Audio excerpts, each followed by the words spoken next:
round 2 and I'm deploying the paper, and all I'm doing here is I'm just going to cover up all the rounds except having the one we're about to work on just visible. So when you look at it like that, it does look a lot less scary, doesn't it? It does look like we could probably manage that. So the same as before, the same as round 1, we're going to be looking at how many contrast stitches, how many main colour and then how many contrast. And the good news is we're going back to our 5-1, 5-1 repeat. So that we're familiar with. We're going to concentrate on keeping the floats nice and stretchy and long. More of the same. Now the only difference, if you look along, there is an interruption to the pattern in the centre. Okay, there is an interruption here where we've got a long main colour section, and if I move the paper you'll see it's where, you know, the background of the main pattern starts to come in. But when I put the paper there, you'll see we've got, how many have we got? 2, 4, 6, 8, 10, 11. We've got 11 stitches, I think. Let me count that again. 3, 5, 7. Yeah, we've got 11 main colour stitches in a row there. And I want to go through this to show you what happens, because this contrast stitch happens here and then another one doesn't happen for another 11 stitches, and that is too far to carry the yarn across without doing something with it. So I'm going to show you what we do when we get to that point. So I'm going to knit up to here. A couple of little tips as we go. We're starting, don't forget, if we're working different sizes, well, we've got different starting points. You could always mark up the pattern to show where to start. Like I said to you, cross it out if you don't need it, or whatever, but hopefully you'll kind of get the hang of that really quickly. But if you look, everybody starts the same anyway. We all start with a 4. We all start with 4 main colour, regardless of the size we're on. So I'm going to do that. Okay, so we'll start with the 4. I'll just move that out of the way for now. So we've got our 4. 1, 2. This is the only time we're doing this 4, isn't it? 3, right at the beginning, I think, of our round, and 4, and then we're putting in our contrast stitch going underneath, keeping the float nice and loose. And now we are into our 5 and 1 pattern. Now what I want to look at when I do my 5, so 1, 2, 3, I want to see which stitch number falls on the top of the contrast stitch from the row before, and it is number 4. And I'm going to check my pattern and make sure that is correct. So if I pull my pattern down and just have a look, yes, that is correct. So above the contrast stitch of row 1 is the 4th main colour stitch. So I know when I'm working round, if number 4 stitch doesn't fall there, I've got a problem somewhere. And all it is just a little way to help you sort of identify and pick up pattern problems before you work a full round, because it's, you know, you don't want to be concentrating, working hard, and then having to undo a whole round of stitches where you could have just noticed quite early on. So here we go again. Look, the 4th main colour stitch sits above that contrast stitch from the round before. So we've got 5 and 1, 5 and 1, 5 and 1. Now I don't want to do too many of this because I know I've got that interruption coming up. So let me see, how can I work out how far I can go without worrying about it? So here we go, I've got a problem. Oh, good. Look, I'll show you I've got a problem because I've come to my contrast stitch and I'm on stitch 5 of my main colour, and that's not right. So what's gone wrong? So when I look back, I can see I've only done 4, 1, 2, 3, 4 of the main colour in here. So awful as it is, it's a really good indicator of why those little anchor points work. So when I take this back, if I'd have not done that and gone all the way to the end, I'd have had to undo the whole lot pretty much, wouldn't I? So I'm really pleased, she lied, that happened. So let's do it properly this time. Look, so, okay, number 4, I'd missed the last main colour. Here we go, number 5. And now I can do my contrast stitch and job's a good one. Right, so what I was saying is I cannot continue doing 5 and 1 all the way around this because I know I've got that bit in the middle that's going to interrupt things. Do you remember that long contrast, sorry, that long main colour part? So I'm going to stop there and we're going to see if there's any way easily that I can work out when I can and you know, when I can just go for it and when I've got to stop. So if I bring down my pattern, I know, sorry, let's get the cover right. There we go. I know I've started at this red line here.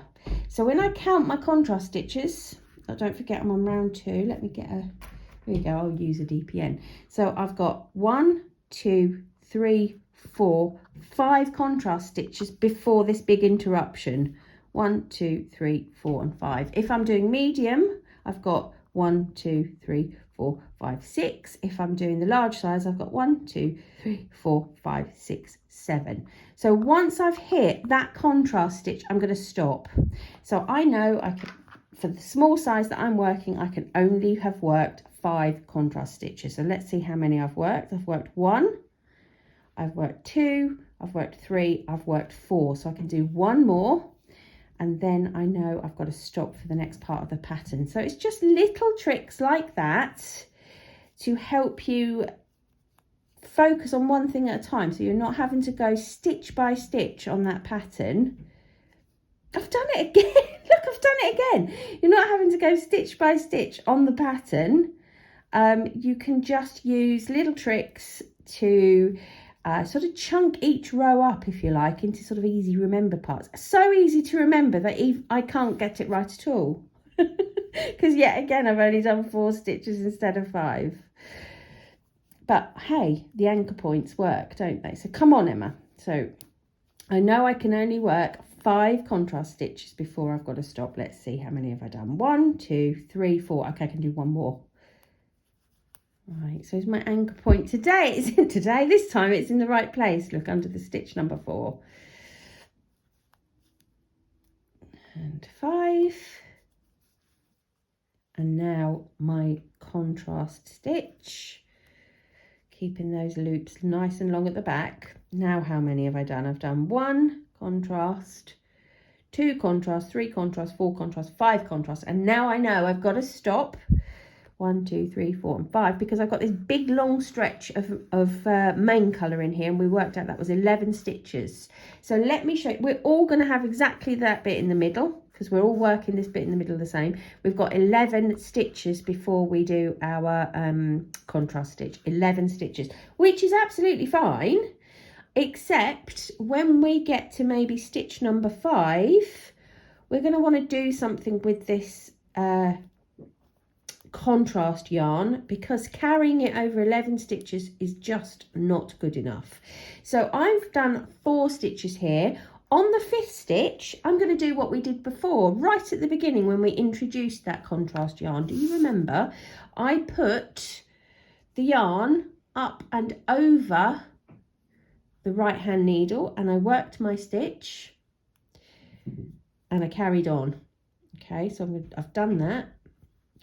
So how many have we done now? 2, 4 and 6. Now when I look at the back, it's caught it in, which means we've only got a float for those sort of 5 or 6 stitches there. And then when we complete the rest of this 11 stitch run, 2, 4, 6, 8, hang on, 2, 4, 6, 8, 9, 10 and 11. And now we can put our 1 contrast stitch in. When I do this contrast stitch, you'll see, rather than one massive long float on the back, let me just turn it, we've got 2. We've got the one before we caught it in and the one after. It's almost like we've done a false stitch to carry that yarn across.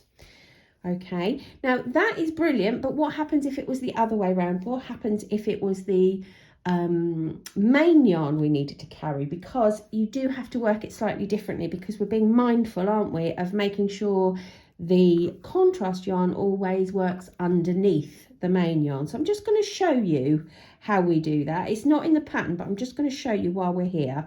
So I'll take this all back, don't worry. I'm going to work 5 contrast stitches. Okay, so you can see there's a little block of 5 there, and I'm going to pretend I've got to work 5 more. So what I'm going to do this time is, same as before, I'm going to put my needle in as if to work a stitch. I'm going to take my main yarn, which isn't in use but which we want to carry, and I'm going to wrap it as if I'm making a stitch. Okay, it's gone round the needle as if I'm going to make a stitch, but I'm going to leave it there. Then I'm going to get the contrast yarn, which is the yarn I actually want to make the stitch with, and I'm going to wrap that as well. Okay, now holding the contrast yarn there, I'm going to take the main yarn and unwrap it and just finish my stitch with the contrast yarn. And it has caught that in as well. If you can see, I've got a float there. Whoops. I've got a float there and it's caught in. I'm going to just show you that one more time. You will need this further up the pattern. So it's a little bit more complicated than the carrying the contrast yarn, but it's not too bad. So I've put my needle in as if to knit. I'm going to wrap the needle with the main yarn. I'm going to wrap it with the contrast yarn, which is the actual colour of the stitch I want. Unwrap the main and carry on. Okay. And that is how you'll carry either colour yarn over a long stretch of stitches without creating huge long floats that just don't work at all. Okay, so those are a couple of tips for you there. So with that, I believe you've actually got every tip you need to complete this pattern. There is no more of anything, I think, that you will need to know. But what I'm going to do, dear viewer, is I'm going to go off and knit up this pattern now, and if I come across anything which I think you need to know, I'm going to film it and show you straight away. Okay, so let's have a little recap. We're going to make sure we pass our yarns either under or over, depending on whether they are contrast or main. We are going to keep our tension nice and loose to make sure that those floats stay nice and long and stretchy. We're going to look at our pattern one row at a time and one stitch at a time, but chunk it up into repeats. So the 5 and 1 and the 5 and 1 and the 5 and the 1.